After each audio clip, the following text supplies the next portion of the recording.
Palestine বলে কোনো ভূখণ্ড থাকবে না। বেশ কিছু মাস আগেই কিন্তু ইরানেও হামলা চালিয়েছিল ইসরায়েল। সেই সময় আমেরিকার হস্তক্ষেপ, অনেকেই আশঙ্কা করেছিলেন এবার হয়তো তৃতীয় বিশ্বযুদ্ধ শুরু হতে চলেছে।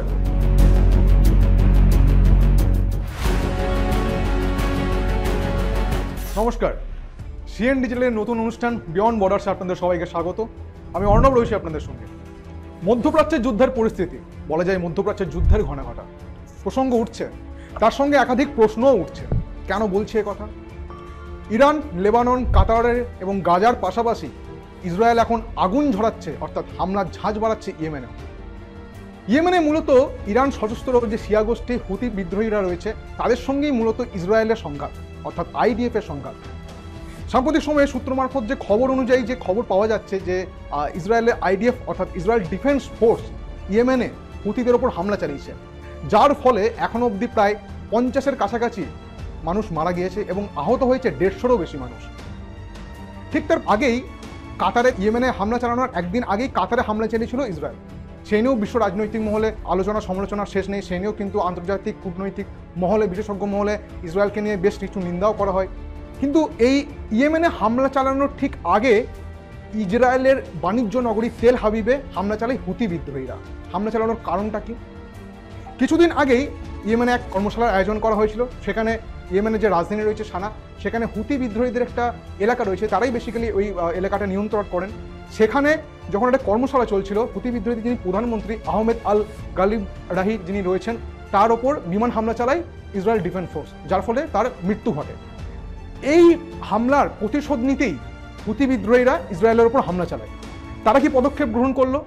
তারা ইয়েমেনের রাষ্ট্রসংঘের একাধিক কর্মীকে, ইয়েমেনের রাষ্ট্রসংঘের 10-12 জন কর্মীকে হুতি বিদ্রোহীরা তারা পণবন্দি করলো।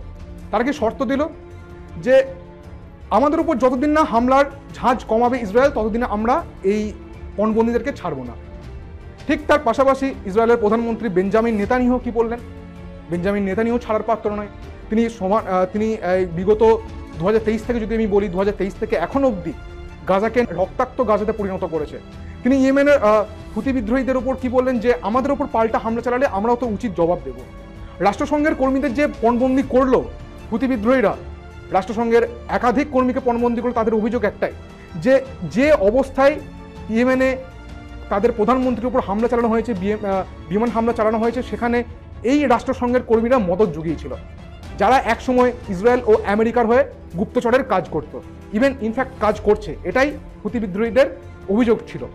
পাশাপাশি কিছুদিন আগেই ইয়েমেনে বেশ কিছু বিদ্যুৎ কেন্দ্রে ইসরায়েলের পক্ষ থেকে বিমান হামলা চালানো হয়, সেখানেও বেশ কিছু মানুষ মারা গিয়েছে। তবে শুধু কি এটাই কারণ? না, একদমই নয়। আমি একটু যদি পিছিয়ে যাই, 2023 আমাকে পিছিয়ে যেতে হবে। সালটা 2023, সেই সময় অফিসিয়ালিভাবে দেখতে গেলে গাজায় এক প্রকার যুদ্ধ, হামাসকে নির্মূল করতে, হামাসের উদ্দেশ্যে, হামাসের সঙ্গে বিরোধিতা করতে হামলা চালানো শুরু করছে ইসরায়েল ডিফেন্স ফোর্স। সেই প্যালেস্তানীয়দের সমর্থনে, সেই প্যালেস্তানীয়দেরকে প্রথম থেকে সমর্থন করে আসছে ইয়েমেনের এই সশস্ত্র গোষ্ঠী হুতি বিদ্রোহীরা। সেটাই ইসরায়েলের রাগ। আইডিএফ অর্থাৎ ইসরায়েল ডিফেন্স ফোর্সের রাগ হচ্ছে প্যালেস্তানীদের সমর্থন করছে হুতিরা, যার ফলে হুতিদের ওপর দিনের পর দিন তারা আক্রমণের ঝাঁজ বাড়াচ্ছে, হামলার ঝাঁজ বাড়াচ্ছে। কিন্তু হুতি বিদ্রোহীদের তারা যেটা দাবি করছেন যে আমরা প্রথম থেকেই প্যালেস্তাইনকে সমর্থন করছি, প্যালেস্তাইনকে একটা স্বাধীন রাষ্ট্র হিসেবে ঘোষণাও করতে চাই। সেই ছবিও কিন্তু দেখা গিয়েছে কিছুদিন আগেই রাষ্ট্রসংঘে প্যালেস্তাইনকে স্বাধীন রাষ্ট্র হিসেবে ঘোষণা করার পক্ষে 142টি দেশ, সেখানে ভারতেরও নাম রয়েছে। ভারত সহ 142টি দেশ রাষ্ট্রসংঘে ভোট দিয়েছে প্যালেস্তাইনকে স্বাধীন রাষ্ট্র হিসেবে ঘোষণা করার পক্ষে। ইসরায়েলের প্রধানমন্ত্রী বেশ সুর চড়িয়েছিলেন। তিনি বলেছিলেন যে প্যালেস্টাইন বলে কোনো ভূখণ্ড থাকবে না। তিনি আগেও বলেছিলেন যে যতদিন আমরা যদি কোনোদিন ওয়েস্ট ব্যাংক অর্থাৎ গাজার একটা অংশ, ওয়েস্ট ব্যাংক যদি পুরোপুরিভাবে দখল করে নিই, তাহলেও কিন্তু প্যালেস্তাইন বলে কোনো অংশ থাকবে না। সবকিছুর মধ্যেই কিন্তু এই ইয়েমেনে অর্থাৎ ইরান সশস্ত্র শিয়া গোষ্ঠী হুতি বিদ্রোহীদের উপর হামলার কিন্তু ঝাঁজ বাড়াচ্ছে ইসরায়েল, বারে বারে দাবি করছে। কারণ ইসরায়েলের রাগ একটাই, তারা প্যালেস্তাইনদেরকে সমর্থন করছে। আর ইসরায়েল তো গাজার ভূখণ্ডে যেভাবে হামলা চালাচ্ছে, যেভাবে মৃত্যুপুরী গাজাতে পরিণত করছে, সেভাবে তারা প্যালেস্তাইনকে কোনোভাবেই তারা মেনে নিতে দিচ্ছে না। তাদের অভিযোগ একটাই যে যতদিন না হামাসরা নিরস্ত্রভাবে তারা অস্ত্র ত্যাগ করছে, আত্মসমর্পণ করছে, ততদিন তারা গাজার ভূখণ্ডে হামলা চালিয়ে যাবে। ঠিক তার পাশাপাশি ইয়েমেনেও তারা হামলা চালাচ্ছে। বেশ কিছু মাস আগেই কিন্তু ইরানেও হামলা চালিয়েছিল ইসরায়েল। সেই সময় আমেরিকার হস্তক্ষেপ, অনেকেই আশঙ্কা করেছিলেন এবার হয়তো তৃতীয় বিশ্বযুদ্ধ শুরু হতে চলেছে। আমেরিকার হস্তক্ষেপের পর কিন্তু ইরান ইসরায়েল সংঘাত আপাতত যুদ্ধবিরতিতে পরিণত হয়েছে। কিন্তু ভেতরে ভেতরে কোথাও যেন একটা যুদ্ধের স্ফুলিঙ্গ তাদের মধ্যে জেগে উঠেছে ইসরায়েল যে কোনোভাবেই যুদ্ধবিরতিতে যেতে চাইছে না কারোর সঙ্গে, সেটা বারবার প্রমাণ করে দিচ্ছে এই আইডিএফ ডিফেন্স ফোর্স, অর্থাৎ ইসরায়েল ডিফেন্স ফোর্সের আক্রমণের ঝাঁজের দ্বারা। তারা বারবার প্রমাণ করছে, যেমন লেবাননও কিছুদিন আগে হামলা চালিয়েছিল, ঠিক ইয়েমেনে হামলা চালানোর আগে কাতারেও হামলা চালিয়েছিল ইরান, কাতার, লেবানন, এমনকি এখন ইয়েমেনের ওপর হামলা জাহাজ বাড়াচ্ছে ইসরায়েল। এখন দেখার বিষয়, এই যে ইয়েমেনের উপর হামলা চালাচ্ছে, অর্থাৎ হুতি বিদ্রোহীদের সঙ্গে যে এক প্রকার সংঘাতের পরিস্থিতির সৃষ্টি হয়েছে ইসরায়েলের, সেই যুদ্ধের ঝাঁজ কি আদৌ কমবে, নাকি প্যালেস্তাইনদের যেভাবে সমর্থন করে আসছে হুতি বিদ্রোহীরা, ইসরায়েলের চাপে সেই প্যালেস্তাইনদের সমর্থন করা তারা কমিয়ে দেবে? হুতি বিদ্রোহীদের কিন্তু একটাই তারা দাবি করে আসছে, বারবার একটা দাবি করেছে যে আমাদের উপর হামলার ঝাঁজ বাড়ালে, আমাদের উপর বারবার হামলা করলে কিন্তু আমরাও সেই তার পাল্টা প্রতিশোধ দেব। ঠিক কিছুদিন আগেই যেমনটা বলছিলাম যে ইসরায়েলের বাণিজ্য নগরী তেল হাবিবে হামলা চালিয়েছিল ইয়েমেনে হুতি বিদ্রোহীরা, সেখানেও কিন্তু বেশ কিছু মানুষ মারা যায়, তাদের বিদ্যুৎ কেন্দ্রে যেমন হামলা চালানো হয়েছিল।